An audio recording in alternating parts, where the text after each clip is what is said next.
तुम्हारे यूजीसी का जो पैटर्न है, यूजीसी के पैटर्न में तुम्हारे करिकुलम में एक टॉपिक है एथिक्स एंड इंटीग्रिटी, ठीक है, एथिक्स एंड इंटीग्रिटी, ठीक है, ये है टॉपिक हमारा। What do you understand from ethics and integrity? कुछ आइडिया है एथिक्स और इंटीग्रिटी से हम क्या समझें? सर एक प्रॉपर प्रोसीजर या मैनर, एथिक्स। अच्छा, बचपन में कुछ ऐसा पढ़ा था जो याद आता हो कि कहीं हमने ये मिलते जुलते लफ्ज सुने, कोई एक सब्जेक्ट ऐसा था, एक एथिकल वैल्यूज सुना है? सर हिंदी में वो संस्कार और moral values. Moral values. Yes, बचपन में हम किताब पढ़ते थे मॉरल साइंस की, जी सर। yes. उसमें हमें नैतिक शास्त्र जिसे नैतिक कहते शिक्षा, थे नैतिक कि व्हाट इज नैतिकता, व्हाट इज अनैतिकता, जिंदगी में सही क्या है, गलत क्या है, हम ये पढ़ते थे, है ना। एथिक्स तुम्हारे मेडिकल फ्रेटर्निटी जो है, तुम्हारी जो पढ़ाई है, उसका एक बहुत अहम हिस्सा है। एथिक्स असल में लफ्ज करीब करीब मीनिंग वही है, नीति शास्त्र, नैतिकता, मॉरल वैल्यूज, ठीक है। तो इसको हम आसान जबान में कहें तो मॉरल वैल्यूज हुए। इंटीग्रिटी भी यही है, सत्यनिष्ठता, सच्चाई, कह लो ईमानदार रहना जिंदगी में, ट्रूथ। ठीक है। इसलिए कि हमें जिंदगी के ढेरों मौके ऐसे होते हैं, न जाने कितने ऐसे चांसेस होंगे जहां हमारे सामने एक सवाल कभी कभी खड़ा हो जाता है, कॉल ले लो, जहां एक सवाल खड़ा हो जाता है आके हमारे सामने कि whether I should do this और शुड आई डू दैट, ये भी ठीक लग रहा है इस वक्त, ये भी ठीक लग रहा है, करें तो क्या करें। तो हमारे जहन में एक द्वंद्व चलता है, we are at war with ourselves, हम अपने आप से एक लड़ाई और जंग लड़ रहे हैं, ये करें कि ना करें, वो करें तो ज्यादा बेहतर है या क्या ज्यादा बेहतर है। एक एग्जांपल जो छोटे से देखें, बचपन में जब हम मॉरल वैल्यूज पढ़ते थे तो हमें उस वक्त क्या क्या बताया जाता था कि क्या करो क्या ना करो, कुछ याद आता है? हाँ सर, जैसे बड़ों के संग बड़े चार बात कर रहे हो तो वहाँ शांत रहो, है ना। और फिर ये बताया जाता है कि अदब से बात करो, अपने से बड़ों से, अपने से छोटों से मोहब्बत से बात करो, और एंगर में कभी भी रिस्पॉन्स मत करो, बात जुबान मतलब संभाल के इस्तेमाल किया करो। और सर हर चैप्टर ऐसे लिटरेचर सब्जेक्ट्स होते थे, उसमें in the end of the story एक मोरल वैल्यूज़ का एक कॉलम होता था। जब इस चैप्टर से पढ़े हैं उससे क्या आप मोरल वैल्यू आपको मिली है, क्या सीख मिली है? आपको क्या शिक्षा मिली, क्या जी सीखा? Sir, from this chapter, from this story. हमको ये बहुत बताया जाता था, सच बोलो, झूठ बोलना पाप है, गरीब की मदद करो, भूखे को खाना खिलाओ, किसी की सहायता करो, you must always have a helping hand for anyone that you see कि वो नीडी है, जरूरतमंद है। ये जो हम तुमको इस वक्त चैप्टर बता रहे हैं, ये चीजें वही हैं, लेकिन एक नेक्स्ट लेवल पे हम आपको बताने की कोशिश कर रहे हैं। ये यूजीसी में आपका करिकुलम है, मगर इसके साथ आपको जान के ये खुशी होगी, यदि आपको हैरत होगी कि यूपी जो हमारा यूपीएससी है, यूपीएससी यानी आप जानते हैं UPSC, Uttar Pradesh civil service, नहीं यूनियन पब्लिक सर्विस कमीशन, संघ लोक सेवा आयोग, जिसका एग्जाम देकर आप आईएएस बनते हैं, आईपीएस बनते हैं, आईएफएस सर्विसेज में आप जाते हैं, यानी भारत की सबसे ज्यादा प्रतिष्ठित जो सेवाएं सर्विसेज, सबसे ज्यादा बुलंद जो पोजीशंस है, उसमें आप पहुंचते हैं। यूपीएससी ये कहता है कि हमने एक चैप्टर अब नया इंक्लूड कर दिया है, वो है एथिक्स एंड इंटीग्रिटी, ठीक है। जितनी मेरी जानकारी है उसके बिहाफ पे मैं बात कर रहा हूँ, शायद कुछ थोड़ी बहुत जानकारी आगे पीछे हो सकती है, तो वीडियो को देखने वाला कोई भी जो है उसको चैलेंज में ना लेकर आए। तो एथिक्स और इंटीग्रिटी को क्यों वो लेकर आए? इसलिए कि यूपीएससी में बहुत जमाने तक देखा कि आईएएस में एक से एक काबिल आदमी आ रहा है, उसकी नॉलेज का लेवल जो है वो नेक्स्ट टू नेक्स्ट लेवल है, मगर कभी कभी ये देखने को मिला कि लोग जॉब में आने के बाद जो नीयत उस वक्त थी वो बाद में बदल गई, तो कहीं ना कहीं मॉरल वैल्यू वीक था। करप्शन हुआ, मॉरल वैल्यूज नीचे आ गई, करप्शंस हुए, इसके ऊपर नजर गई। तो गवर्नमेंट ने कहा कि एक ऐसा चैप्टर इंक्लूड करो जिससे हम अपने ऑफिसर्स को पहले ही ये चेक कर पाए, ये देख पाए कि उनके अंदर नैतिकता भी कितनी है।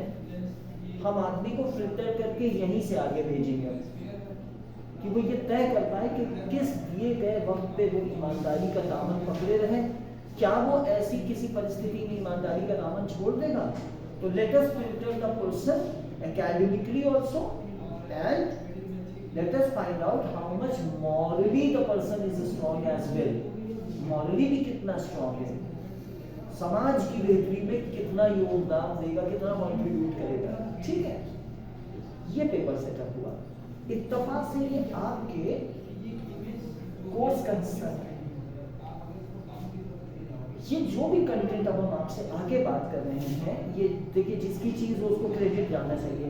दृष्टि आईएएस का आपने नाम सुना है, उसमें डॉक्टर विकास देवी साहब हैं जिनका वो है, उन्होंने इस पूरे चैप्टर्स को बाकायदा पढ़ाया है, जो अब हम आपसे डिस्कस करने जा रहे हैं। एक केस स्टडी देखिए आप, और यहां से आपको इस बात को सुनने के बाद नतीजा निकालना है कि इस दी गई कंडीशन में आप होते तो आप क्या करते हैं। क्योंकि मेडिकल फील्ड में कई बार क्या होता है, आपके सामने रोजी रोटी का भी सवाल होता है और सही और गलत के फैसले का भी सवाल होता है। मैं क्या करूं इस वक्त, इसको ज्यादा इंपॉर्टेंस दूं मरीज को कि जो पैसा मुझे इस वक्त मिल सकता है इसके जरिए मैं उसको इंपॉर्टेंस दूं। ये दो बड़े सवाल आके खड़े होते हैं। जैसे सर कोई एक्सीडेंट हो गया, पहले मैं इसका इलाज करूं, या तो पहले पुलिस का पूरा प्रोसीजर चलता है कि पहले, क्योंकि सर अननोन है तो उसका पहले पूरा पुलिस का रूटीन चले तब इलाज करें या उससे पहले इलाज करें, वो चीज़। ठीक है, कुछ करीब जवाब आ रहा है। अब देखिए मैं आपके सामने केस रखता हूँ, आपको दो केसेस रखता हूँ, case study number 1, case study number 2। थोड़ा सा वक्त का बस ध्यान मुझे दिलाइएगा कि हम आगे निकल जाए। कंडीशन देखिए, there is a old man, एक 55-60 साल का आदमी है, उसका एक बेटा है, बेटे की उम्र 25 साल के आसपास है। एक दिन इस आदमी को ये पता चलता है कि इसका बेटा जो है इसको एक बीमारी है कोई, वो बीमारी ऐसी है which is quite kind of life threatening, जिसमें उसकी जिंदगी तक को खतरा हो सकता है बच्चे की। आदमी की फाइनेंशियल कंडीशन जो है वो मजबूत नहीं है, he is not financially strong। जब उसने अस्पतालों के चक्कर काटे और सब मालूम करने की कोशिश की तो उसे पता चला कि उसके शहर में एक्स नाम का एक हॉस्पिटल है जिसमें ए नाम का एक डॉक्टर है।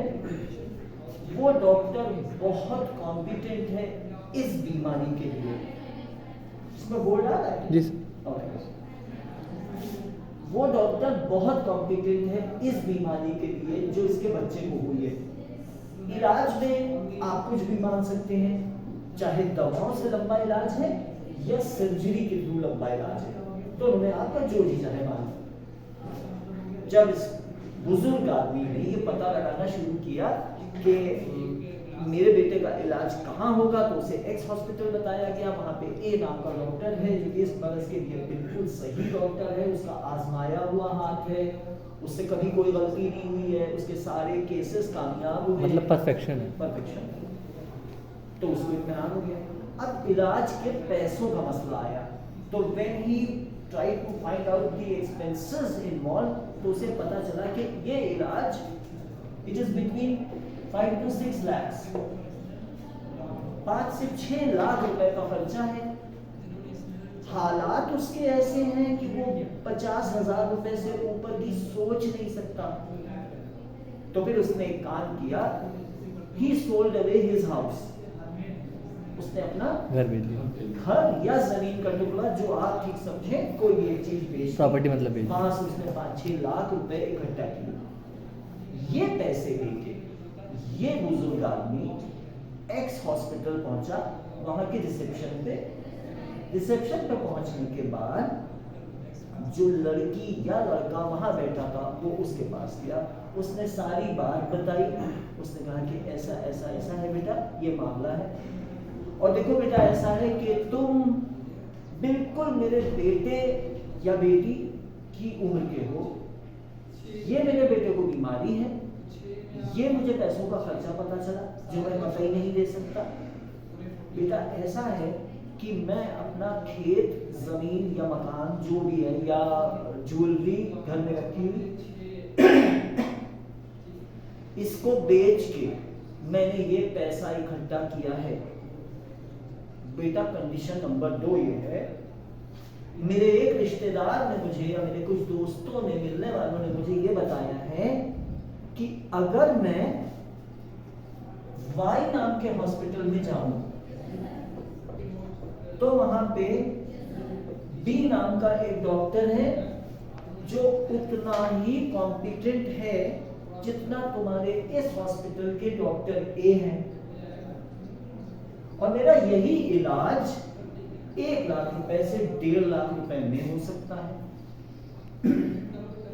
लेकिन बेटा ऐसा है कि बात क्योंकि मेरे बेटे की जिंदगी की है, तो मैं वाई हॉस्पिटल में नहीं गया। मुझे मंजूर है, I am ready to spend 5-6 lakh rupees, और जरूरत पड़ेगी और लाऊंगा। Instead of पता that, है कि वैसा ही डॉक्टर वहां भी है, वैसी सारी फैसिलिटीज वहां भी हैं, everything is up to the same level what you have to offer me. लेकिन बेटा मैं अपने बच्चे की जिंदगी से कॉम्प्रोमाइज नहीं करना चाहता। बेटा तुम मुझे एक बात बताओ, तुम्हारी उम्र मेरे बेटे की उम्र की बिल्कुल बराबर है। अब तुम मुझे एक बात बताओ बेटा, क्या मेरा ये फैसला सही है? ये सवाल उसने एडमिशन काउंटर पे बैठे हुए उस जिम्मेदार आदमी से किया या लड़की से किया। करेक्ट? यहाँ तक क्लियर? जी सर। अब वो लड़का या लड़की जो वहां बैठा है उसकी उम्र भी 25-28 साल है, मगर उसको एक ट्रेनिंग मिली हुई है जो कॉर्पोरेट ट्रेनिंग है कि कुछ भी हो जाए आप अपने हॉस्पिटल के अंदर की कोई कमी हरगिज बाहर नहीं जाने देंगे। आप किसी को ये नहीं बोलेंगे कि वाई हॉस्पिटल हाँ बिल्कुल हमारे जैसा है, वहाँ भी वही फैसिलिटीज हैं, वही सारी सहूलियतें आपको मिलेंगी। क्योंकि देखिए अगर आप ऐसा करते रहेंगे, जज्बात में आके आप दूसरे हॉस्पिटल को अच्छा बताते रहेंगे, तो जो मरीज हमारे पास आ रहा है, जो हमसे इलाज करा रहा है, वही तो हमें पैसा दे रहा है। उसी के पैसों से, सर्जरी की फीस से, दवाओं के खर्चों से, जो भी है डॉक्टरों की जो फीस बनती है, उससे ही तो ये हॉस्पिटल चल रहा है, ये पूरा सेटअप। और आपकी ये जो इतनी हैंडसम तनख्वाह है, ये इसी से तो जा रही है। अगर आप ऐसा करते रहे, अगर आप यहाँ की कोई भी नेगेटिव बात बताते रहे, तो फिर यहाँ कौन आएगा? ये लड़का या लड़की जो रिसेप्शन पे बैठा है, ये इस नैतिकता के उसूल से बंधा है। कंडीशन नंबर 3, अब सबसे जबरदस्त, इस लड़का या लड़की को जो रिसेप्शन पर है, इसे एक बात पता है जो इस बुजुर्ग को नहीं पता है। जिस डॉक्टर के भरोसे पे ये यहाँ आया है, डॉक्टर ए, जो अपने काम का माहिर है, ये डॉक्टर 5-6 दिन पहले इस हॉस्पिटल से रिजाइन करके किसी और बेहतर हॉस्पिटल में जा चुका है। और वो कौन सा हॉस्पिटल है, ये इस लड़की को या लड़के को भी नहीं पता है कि वो उससे ये कहते कि सर आप गलत जगह आ गए, अब तो वो डॉक्टर ही यहाँ नहीं है और वो चला गया। क्लियर? कुछ कॉम्प्लेक्स हो गई सिचुएशन, है ना, उलझन हो गई ना। वो हालात उसके, वो लड़के की बीमारी, वो एक्स हॉस्पिटल में ही आना, वाई में ना जाना, फिर सबसे बड़ी मुश्किल वो लड़का या लड़की अपनी अपनी ऑर्गेनाइजेशन की शर्तों से बंधा है। अगर वो ये बताता रहे सबको तो मैं क्या हूँ। सबसे बड़ी मुसीबत ये कि वो doctor he is not available anymore. अब आप बताइए, ऐसी सूरत में इस रिसेप्शन पे बैठे हुए आदमी की नैतिकता इसको क्या बताएगी? आप इसकी जगह पे होंगे, आप क्या करेंगे? क्योंकि दो में से एक सूरत में आपको ये जो कंडीशन आपके सामने भी पैदा हो गई, अब समझ लीजिए आप वहां बैठे तो अब आपको भी लग रहा होगा कि मैं क्या करूं। ये बात करता हूं कि डॉक्टर साहब ही यहाँ नहीं है और वो एक्स वाई हॉस्पिटल भी अच्छा है, तो आप एक तरह से जो आप इमोरलिटी कर रहे हैं ना, अनएथिकल हुए जा रहे हैं। और अगर आप इस आदमी को सच्चाई नहीं बताते तो तब भी आप इमोरल बिहेवियर है आपका। तो ये कंडीशन क्या कहलाएगी? ये पशुपेश जो है ये क्या कहलाएगा? ये कहलाएगा moral dilemma. This is moral dilemma. मैं क्या करूं? इसको सही बताता हूं तो वो फंस जाएगा, उसको सही बताऊं ये फंस जाएगा। तो मेरे ऑफिस से मैंने वफादारी नहीं की, बॉस का वफादार नहीं रहा, ऑर्गेनाइजेशन का वफादार नहीं रहा। I am no more loyal to my organization and my bosses. But if I don't tell you the truth, I am not loyal to humanity. तो मैंने इंसानियत नहीं दिखाई, मैंने उससे वो नहीं करा। तो ये नैतिकता और अनैतिकता यानी सही और गलत के बीच का ये जो जंग चल रही है, ऐसी सूरत में क्या किया जाए? सर फर्स्ट ऑफ ऑल जैसे वो रिसेप्शनिस्ट या जो भी है हिम या हर, वो अपने पोजीशन पे आके खड़ा हुआ तो वो उस पोजीशन के अंडर में है। अभी वो अपने अंडर में नहीं है, अपने मोरल अपने एथिक्स के अंडर में नहीं है। उसको जो ट्रेन मिली है वो अपने सेल्फ आया वहाँ पे कि मैं ये जॉब करूँगा। आपको फोर्सफुली नहीं लेके आया गया है कि आप ये नहीं यही करो। वो अपने मन से आया जॉब करने, तो अपनी जॉब पे है वो। अब सामने वाला बंदा उसके लिए ऑल आर इक्वल्स, ठीक है sir, everyone are equal for his और हर साइड। तो सर जैसे अब सामने से जो बंदा आया, पेशेंट आया, उसने कहा जी मैं ऐसा ऐसा करके आया हूँ। पेशेंट ने आपने ऐसे बात बोली तो पेशेंट ने आपने कहा कि वो अपना एक प्रॉपर्टी बेच के अपना एक वो बेच के आया। तो सामने रिसेप्शनिस्ट को भाई टेंशन हो कि भाई ये इतना कुछ नहीं था, तब ये अपने एक्सपेंस ज़्यादा किया, अपने चादर से अपने पैर बाहर करके यहाँ पे आया है। तो यही चीज़ अब लेकिन जब रिसेप्शनिस्ट होगा वो उससे बोलेगा भाई ऐसी सी बात है, ठीक है आप एडमिशन ले लीजिए। लेकिन सर इन द एंड जैसे आपने बोला डॉक्टर नहीं है यहाँ पे, तो जैसे ऑपरेशन होगा तो वहाँ पे लिख के आएगा ये डॉक्टर कंसल्ट करेंगे, डॉक्टर ऑपरेट करेंगे, तब उसको दिक्कत होगी जिस सामने। The condition is that इसी मोमेंट में अभी जब वो ये सवाल कर रहा है, ये बाद की सूरतें हैं कि क्या लिख कर आएगा, क्या पता चलेगा। इस दिए गए प्रॉपर मोमेंट में ये रिसेप्शनिस्ट, ये एडमिशन काउंसलर क्या फैसला करे, हमें जज्बात में नहीं जाना है।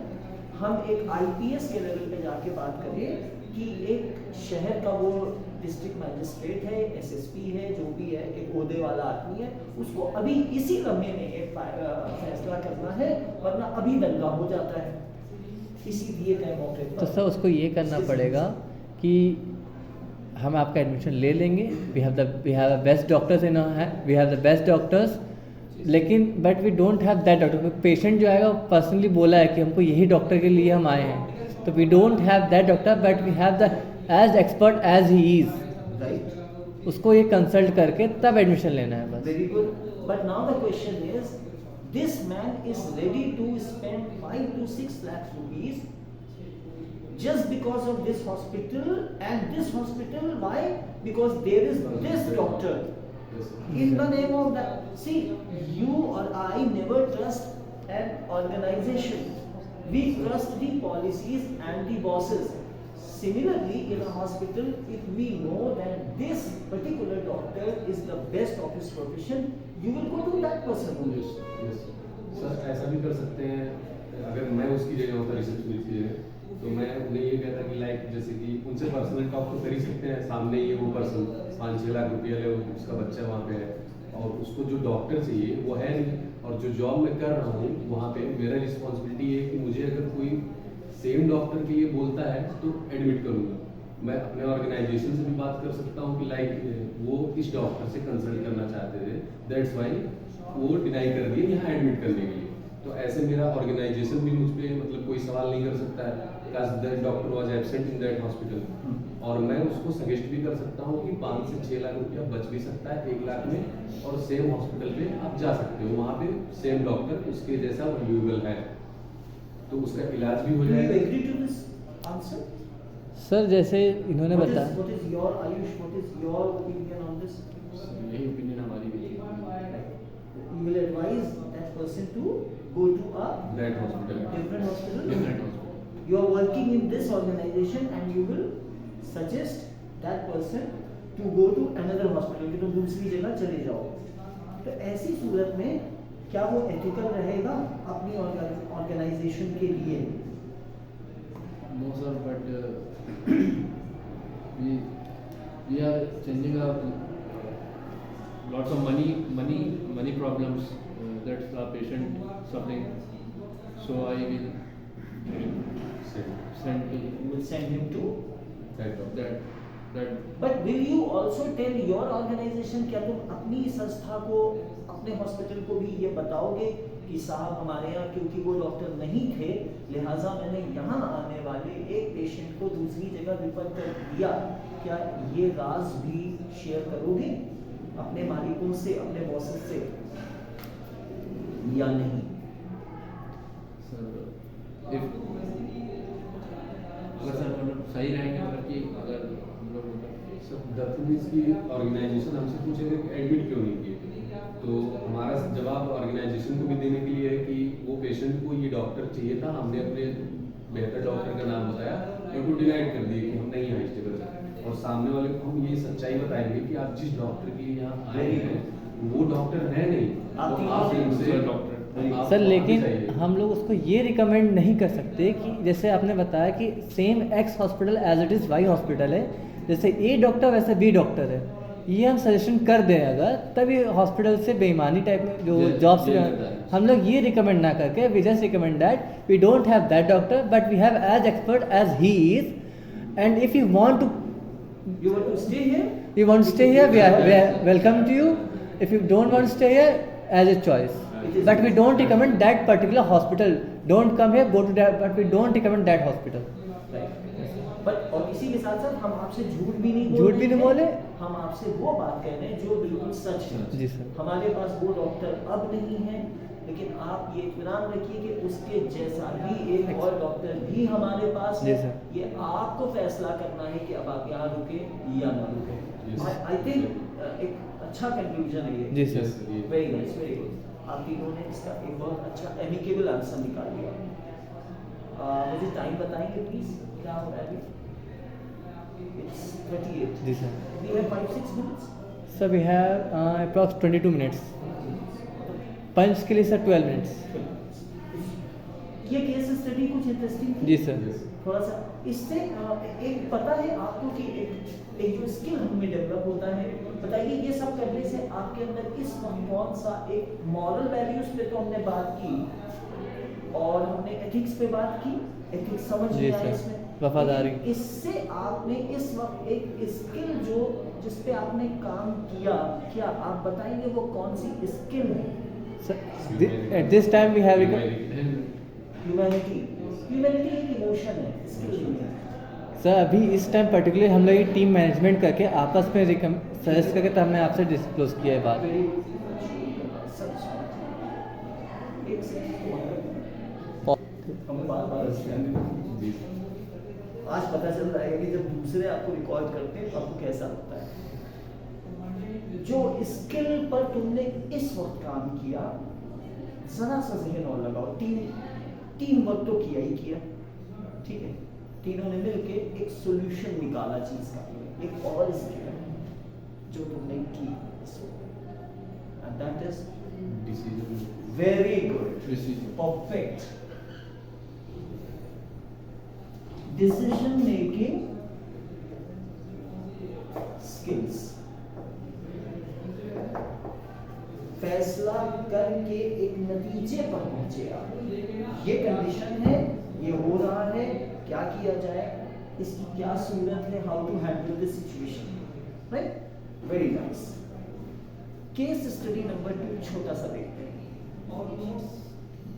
एक लड़का है, एक लड़की है, दे लव ईच अदर, उनको आपस में मोहब्बत हो गई, लेकिन कोई एक टेक्निकल प्रॉब्लम है, कोई ऐसी वजह है कि इनके फैमिली वाले they are not ready to get them married.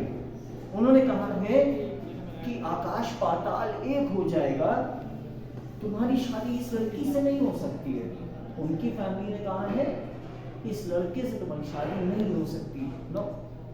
अब वो कोई भी वजह हो सकती है, वो रिलीजन हो सकता है, वो कास्ट हो सकती है, वो अमीर गरीब का फर्क हो सकता है, वो खानदानी दुश्मनी, whatever you can imagine, शादी नहीं हो सकती।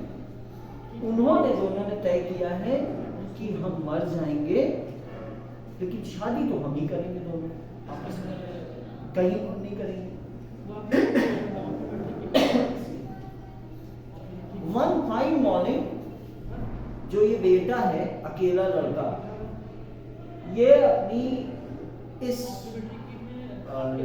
गर्लफ्रेंड को धर्म पत्नी बना के दरवाजे पर लाके खड़ा कर देता है,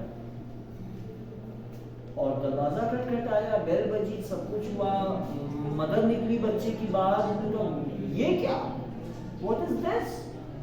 तुमको हमने 1000 बार कहा था कि ये शादी नहीं, उसने कहा माँ अब तो शादी हो गई, हम क्या करते हैं, हमने बहुत कोशिश की, you did not allow us, तो अब हमने मजबूर होकर शादी कर ली है, ये है आपकी बहू।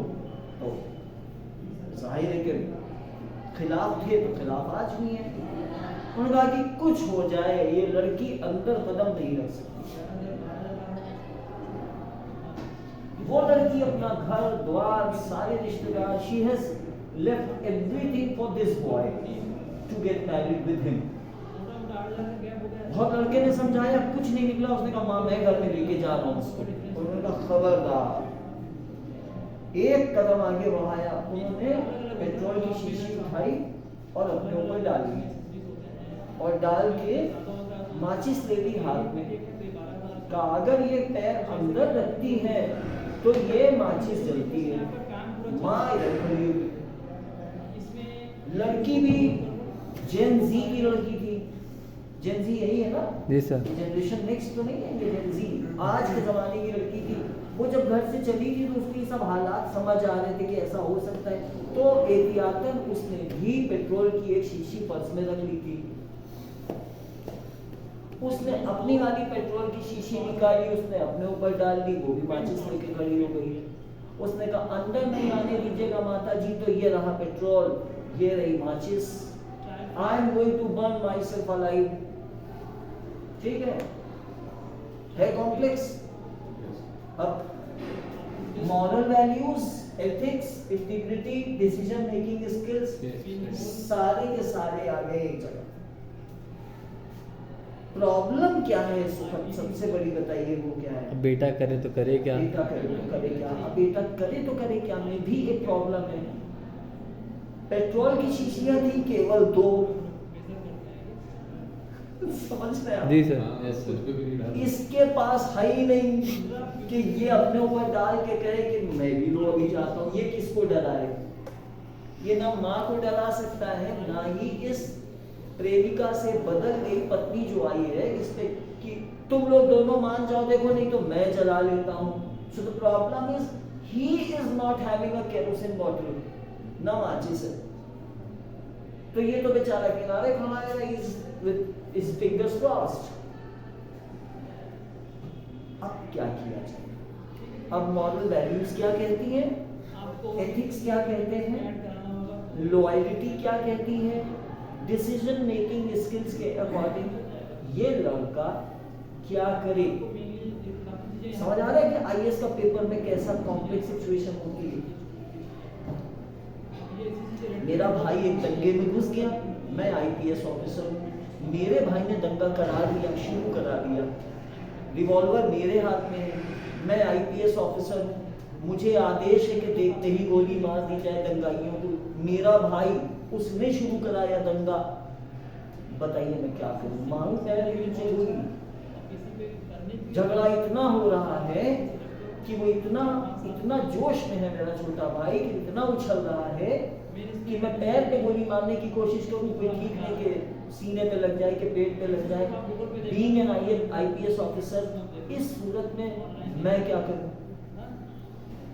हवाई फायर। हवाई फायर तो 50 दंगाई कर ही रहे पहले से, कुछ हो नहीं रहा है। मैं सवाल में सवाल निकाल दूंगा। सर तो पहले वो किया जाएगा। भाई को मैंने बहुत समझाया था, बेटा कभी जो गलत करना कुछ ना करना।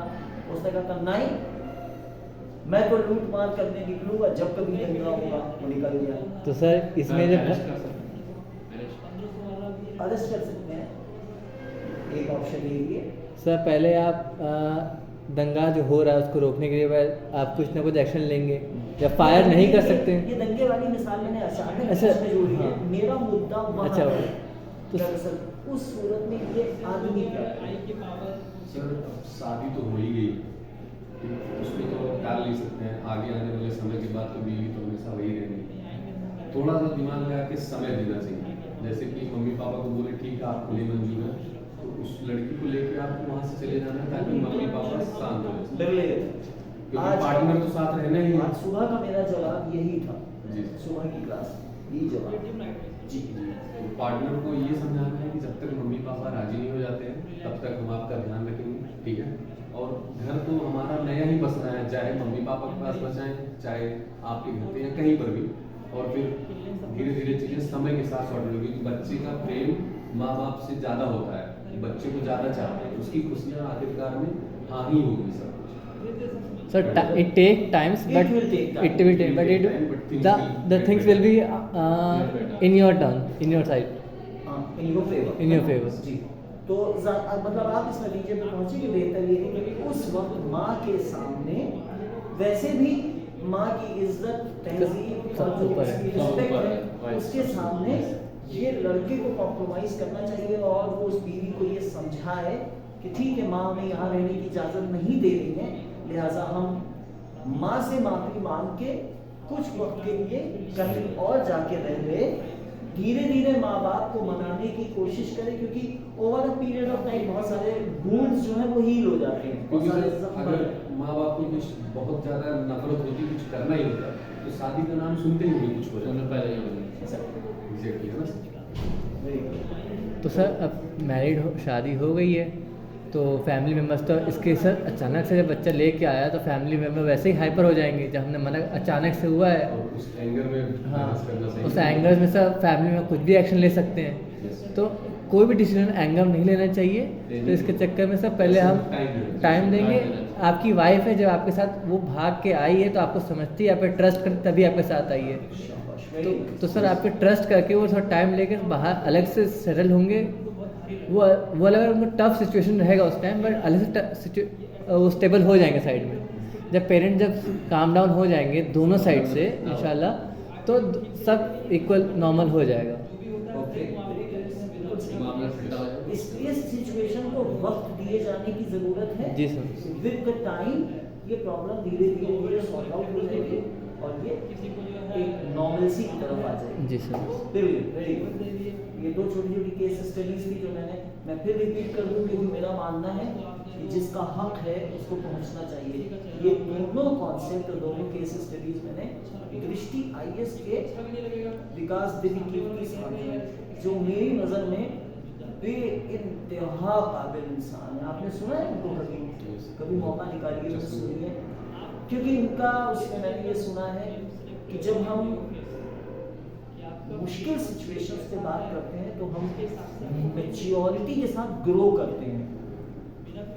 इंसान तो वही अच्छा है जिसकी बातों में गहराई हो, जिसकी बातों में वजन हो। जैसे अब आप लोग थे, आप लोग रुके रहे मेरे लिए, ये कोई छोटी बात नहीं है मेरे लिए, इसका बहुत वजन है। यानी आप कुछ ऐसी थोड़ी बहुत शायद चीज़ आपको लगी हुई कि जो आपको लगा होगा कि हाँ उनसे कुछ हमें सीखने को ज़रा सा मिल जाए, जबकि मैं अपने आप को उस कैपेसिटी पे बिल्कुल नहीं समझता। ये तो आप लोगों का अपनी नज़र है, वो आपकी अपब्रिंगिंग का नतीजा है, आप ऐसा समझते हैं। चलिए ठीक है, सेशन अब हम एंड करते हैं मेरे ख्याल से। I think we have ended with the time also. Yes, sir. Thank you very much for being so lovely audience and very patient students. Thank you very much. God bless Thank you. you. Yes, sir. Thank you, sir.